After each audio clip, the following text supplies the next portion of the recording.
thought I was going to play tomorrow, and then they asked me to play tonight, and I was like, oh my God, I got to follow Sarah. That sucks. That's a hard thing to do. I sound at this point, I feel a bit lame, to be honest, because I think I said this exact sentence last year, where I'm working on the music. The album's almost done. There's new things almost coming, and it's still almost coming. It's still almost done, or whatever. And yeah, this one is probably the last, second to last song, the first one I'm going to play, and it's like the second to last edition. And I usually, it's kind of funny, handpan gatherings, like it's kind of funny to get like all hyped, like, welcome to the stage, are you guys having a good fucking and then it's like handpan music. So are you ready? So anyway, this first one, I'll tell you a bit of a story, which for me, if you've been to any of my performances for the last forever, I would always play first, because this right now is like the most uncomfortable for me ever, talking. So I was like, let me try to grow from this and start with talking, and make you like me before you hear me play. But anyway, this one, thank you, I love you. So this one has there's a lot of, for your sake and mine, I will not be singing. But that's a good applause. I've never had an applause for that, so this is but this one, this is kind of a funny one for me. It's because there's no words. A lot of the stories and like the song names come from times and experiences when you wrote the song. Some of them are serious, some of them are sad, some of them are happy, others are ridiculous. This one, for me, I'm just going to tell you a brief story about it because it's one of my favorites. So it's called Japanese Flowers, and when you first hear it, like, I'm not, anything flowers in this community is like, oh my God, it's beautiful. But this one, give me a second. So this one, I feel like this is really loud. Maybe we just knock this down a bit. I feel like I'm screaming in my own ear. Thank you. But yeah, Japanese Flowers. So I was lucky enough to tour in Japan in 2023, and I was there for 2 weeks. And the entire time, I kept smelling this thing. It was like a scent that I've never in my life smelled. And I was always with, do you guys know Reo Matsumoto? You know his name? Okay, so he is like one of my best friends now. I love him. But I was like, yo, dude, what is this? After 2 weeks, I was like, what is this smell? I keep smelling it. And every time I would smell it, I'd be like, dude, it's that. What is this? What is this smell currently? And after 2 weeks, it was this festival in the middle of the woods, in rural Japan. It was beautiful. And we got in the car to leave the festival, and I was like, son of a bitch, there it is again. That's the smell. I was like, yo, what is this? And he was like, man, it's this, it's this flower that blooms here once a year. It's this, only regional, just this story, just this story. And we're driving in the car, it goes completely quiet, and we hear in the backseat, like this. And I was like, what now? It's like, that smell is real strong. It's getting real strong now. I don't like it anymore. And it was his Axe body spray. So he had this whole, it was like, yeah, it's getting a little stronger. And then after 10 minutes, 2 minutes, it was like, all right, this is really, you gotta knock this down, Peg. It's really strong. And so for the rest of the trip, it was like, oh, ancient, Japanese flower. So this one for me, it's really a song about friendship and stories. And yeah, dude, it's a good one. Thank you. So yeah, we've done it together where he beatboxes, and with the album we'll have a lot of production behind it. But yeah, anyway, this is as long as I've talked about playing, and I am gonna stop. And here's Japanese Flowers, and I hope you like it.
Hey, also, let's give a hand to John. He's been doing the sound all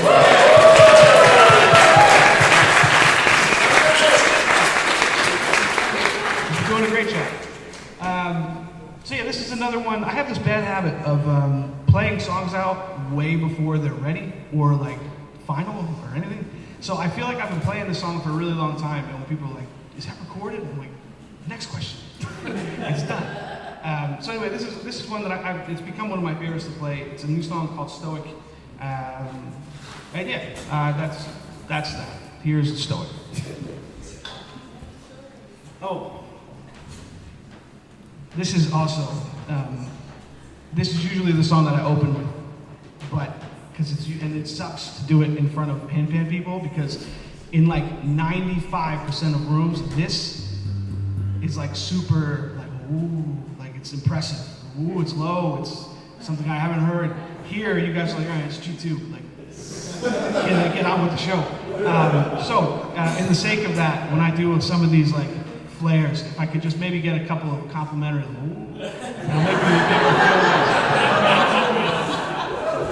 So right, it's in the beginning. It's only in the beginning, I promise. So we'll have this. It starts usually all mysterious, you know. Yeah.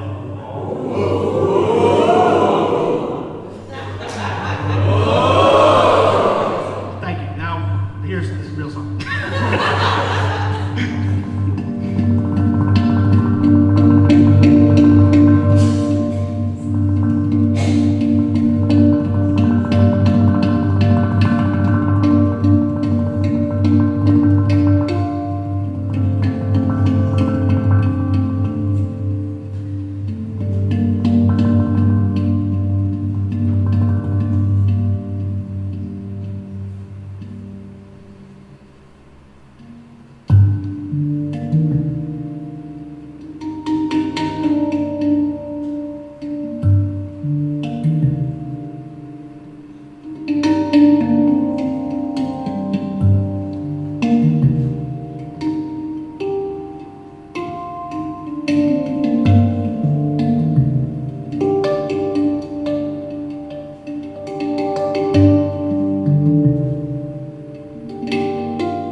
Awesome to see so many builders at this and at these festivals. And Josh is, he built this one, but Raphael's here, Tactus, Celestial Sound, like Elysian, all these guys, they make amazing instruments. So if you haven't tried by now, if you haven't touched a handpan by this stage of the weekend, I encourage you to get up and leave. pick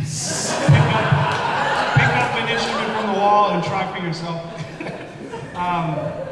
You can wait another like 30 minutes or however long, but yeah. Anyway, this song is like actually it's quite a segue, but it is, I guess, a bit of a love song in some ways.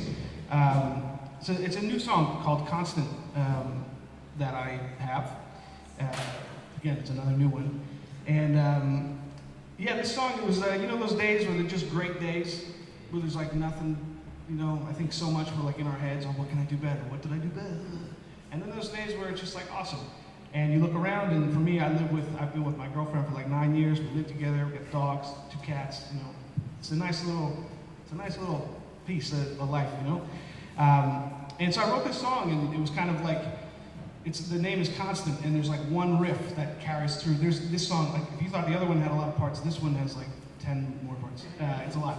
But it's like through all these things, whether it's like super nice or not so nice, or super happy or not so super happy, there's like a constant. And for me, the last 9 years has been her all through this stuff. So yeah, I wrote this song with her on the mind. Yeah, so I guess it's my attempt at a love song, but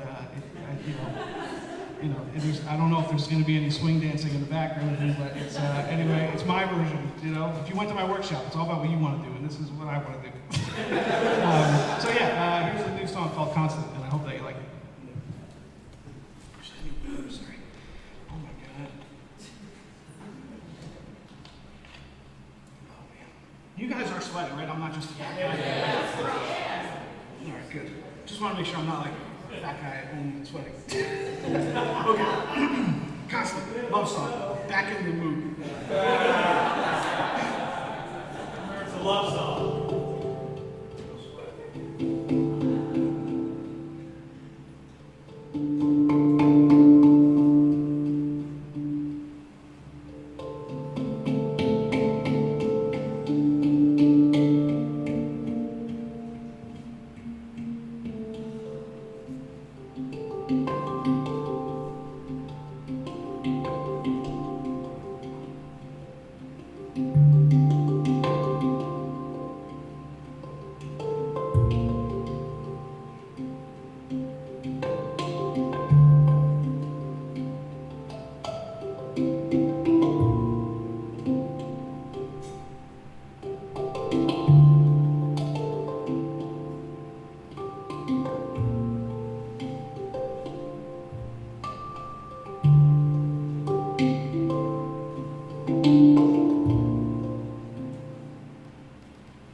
Enough songs.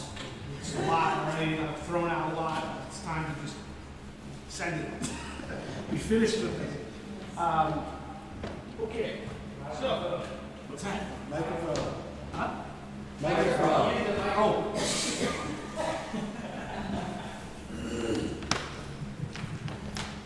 Thanks. All right. So, you guys, I don't always play this song, this next one, because it's a really slow one and it's a really personal one to me, but you guys seem super nice, so I'm going to play it. I thought you were going to say slow for a second. So yeah, I like to be a pretty positive dude, and I think I try to be, see the bright side of things, but, as life goes on, there are moments that are not so happy, dory kind of thing. And this next song was written in a moment of in grieving. We, our family, a really good friend of my sister's passed, and I'm not always the best with words. And I kind of sat down, and this is the thing that when all this news came, it was like this melody kind of came immediately. And it's a song that I didn't play for like the first, I don't know, year. I was just like, nah, this one's just for me. And then I started playing it live, and people told me they could really connected with them, and they really enjoyed it. So if you've ever done a workshop with me, it's like kind of doing things that aren't so comfortable and seeing what's on the other side of that. And for me, this one is kind of like that, where it's quite slow. It's really focused on melody. There's no fancy tricks. There's no like crazy runs or anything weird. It's just kind of melody. It's just kind of it's a slow one, and it's a song called Breadcrumbs. And yeah, it's a slow one. So if you let me, I'd like to play it for you. If that's cool, you guys good? Yeah. Okay. Breadcrumbs.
Who loves you? Yeah, it's always been a bit stressful for me to play like slower songs. And when I started to play like kind of the songs that like meant more, like it's one of these like the moments where it's like the songs that mean more usually hit with other people too. And I think one of the really cool things about music is that it really like, we're all here in this room for like 2 pieces of metal with some vents in it. Like it's pretty cool. It's, so it's all about like the connection of it. So this next one for me, how are we doing on time? Where's someone in charge? We got about 20 minutes. 3 more, is that okay? Sure. Yeah, okay. What's that? Okay, we're We got good? nowhere else to go. Come on, man. Just making sure, I want to be awake. So this next one is this is actually the last one for the album. This is like, there was a 3-way tie, and this was the last photo finish. But it kind of ties directly into that, like connecting with all the people here, and it's kind of funny. I've been super fortunate to have toured all around for the last 5 or 6 years, and in the beginning it was, oh my God, I played this stage, or oh my God, I played this country, or this whatever, and now it's like, I got to see my friends. I got to go on tour with the people who, like, I watched their videos, and then we became kind of friends, and then now when we don't talk for a week, it's like, damn, this sucks. And it's a song called The Afters, and it's a brand new one, and it's kind of that, like, for me, I don't know if it's like an East Coast thing, or it's like when you tell stories about people the second they leave the room. I don't know, is this for you guys too? Like the second they leave, you're like, that guy, that's a great dude, like that's a good dude. So I realized, like, when me and my brother, like whenever we talk, it's like, I realize that. We always talk, like as soon as you leave, it's like, damn, someone left. Damn, that sucks. And it's kind of like that, being somebody that when you leave a room, it's like better than when, it was better when you were there than when you left. So, trying to keep that in mind and just treat everybody well and be friends with everybody. And, it's a fucking crazy time, but it's really cool to be nice to each other. So, this is,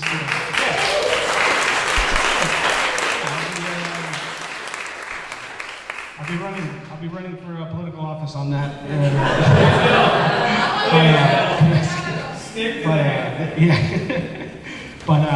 But anyway, yeah, dude, I think it's just cool to be nice and fucking be cool to everybody.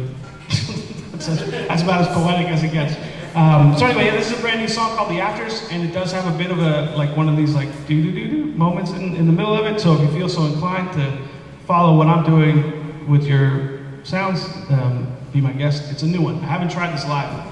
You'll see it on the recording. You'll understand what I mean. Anyway, enough. The Afters.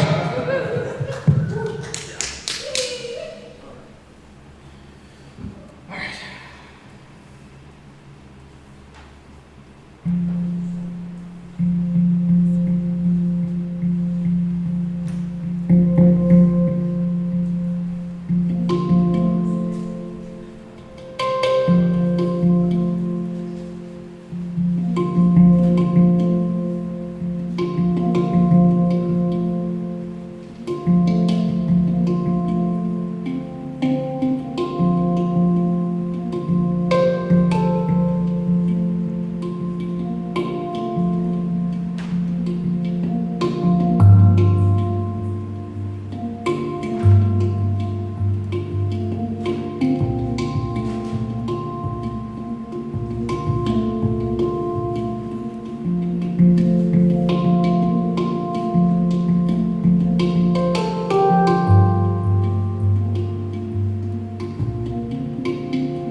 One time I played by the rules. So yeah, thanks for letting me play that. It's called The Afters. I think it might be the next single. I think that one I'll probably release sooner than later. It's finished and there's no excuse. Thanks, man. Thanks. Yeah, I'm not actually running for political office. Don't worry. I'm just joking. I was just kidding. I was just joking. But okay, I have 2 more. Is that all right? 2 more is good? Okay, cool.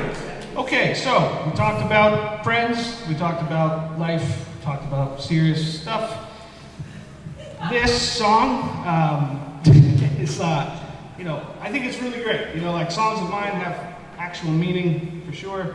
And then there's some songs at the end of the day where like we get to play music, and that's just pretty fun. So there's a great quote that I like, and it says, "Only a fool muddies his waters to make them appear deep." So this song doesn't have any purpose at all. It wasn't written from a time of turmoil or happiness, it was just kind of there.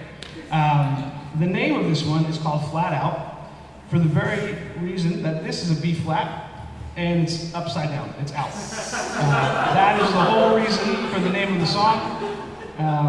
I wish I could say later I'm going to tell the real story. That's it. That's the whole story.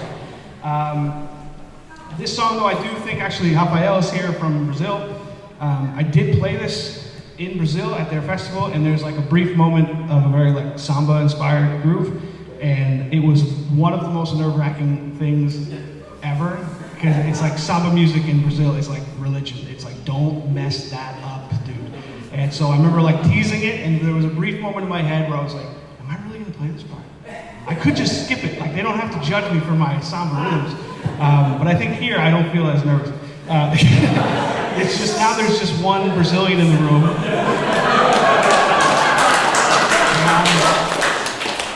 This is the easiest joke in the world. There's only one in the room. There's not a Brazilian over there. That joke in Brazil did not go over well. That did not go well. Yeah, let's chalk it to that. Let's chalk it up to that. Okay. Anyway, yeah, this is just one that I like. It's called Flat Out, and I hope that you like it.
Yeah, I like that one. It's I really enjoy. I won't talk for too long. I promise I'll be out of here in time. I got only one more. But I really enjoy playing with we're all handpan nerds, so I can say it. Like full time, half time, quarter time, like weird stuff.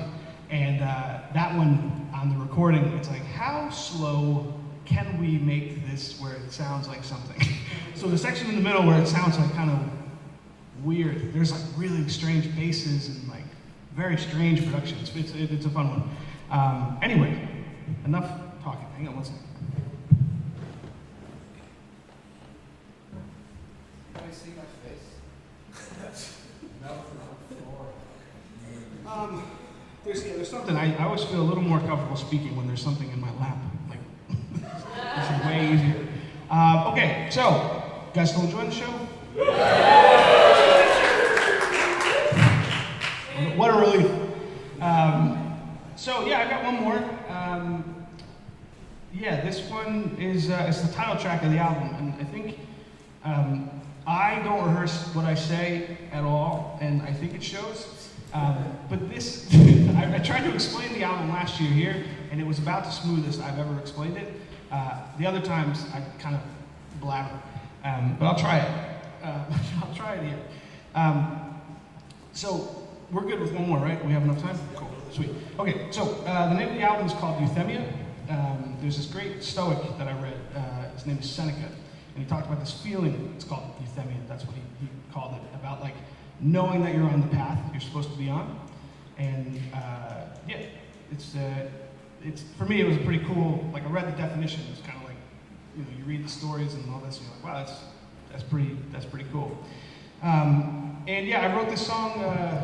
This was one of the first songs that I wrote after like the COVID times, and I had released my last album on March 1st of 2020, which was about the worst time ever. It was kind of funny, actually. I was at Peter's house when I was on tour promoting the album. It was like 14 days into like a 4-month tour or something, and I was like, hey man, can I just like stay at your place for 3 days until this like dies out and then continue the tour? That's what we all thought. So anyway, it was around COVID where you kind of like, is this a path worth pursuing? Is music it? Like I always make the joke like I'm going to be 35 on Tuesday, and like I don't sleep. Man, thank you. I worked hard at it. Like I'm 35 and I look old, like because I don't sleep. Like we don't sleep much in this thing. Like you see people with kids and families and all this stuff, and you're like, damn, dude, like here I am chasing this thing. Is it really worth it? And then you have these moments where you're like, damn, this is worth it. This is what I want to do. And I always think, my parents' basement has all of the old drums and amplifiers from like when I played other bands, and stuff down there. I don't know who it belongs to. I don't know where it came from. It's just there. It's like a graveyard of old equipment. And it was like every band, every try, every iteration of music, for me, has kind of led to this. And it's, I always like to think like if 14-year-old me in their basement can see what 35-year-old me is doing, I think that version would be like, no way. Like, that's pretty cool, And yeah, and it's like getting to travel, and I remember getting in like a, like, it wasn't a serious argument because I was a child, but I remember being pissed at my parents because at 14 or 13, they wouldn't let me get in a van with my friends and tour from New Jersey to Miami. So you guys, you don't understand. So anyway, it's for me, there's these, I've had like a lifetime of music, and there's been a few moments in this album process and on tours where it's like, damn, this is what I really enjoy. And it's just those moments of like Euthymia where you're like, okay, this is it for me, and I'm happy, So anyway, with that, this is going to be the title track of the album. It's the last song I'll play. I hope that you enjoy it. I want to say thank you so much for listening to me. I know that there's like a million handpans and jams and fires and skinny dipping and whatever else you guys, whatever else you hippies do at night. Just kidding. But so yeah, I really appreciate you guys, listening to me. And actually, before I play this, can Sarah, Addie, and Max stand up? Are you guys still here? Woo! Let's give them a huge round of applause.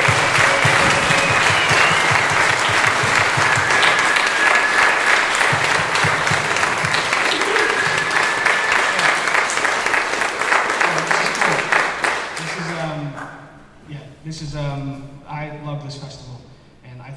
brought it like a petition. I want to play next year, but when an artist playing 3 years in a row is hard. But maybe if there's enough grassroots support, we can do it. Yeah. So yeah, that's right. Yeah. Yeah, maybe if I have the album next year, you bring me back. But anyway, yeah. So thank you guys so much again for listening. Thanks to you guys for organizing, John for the sound, and yeah, this is it.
Thank you.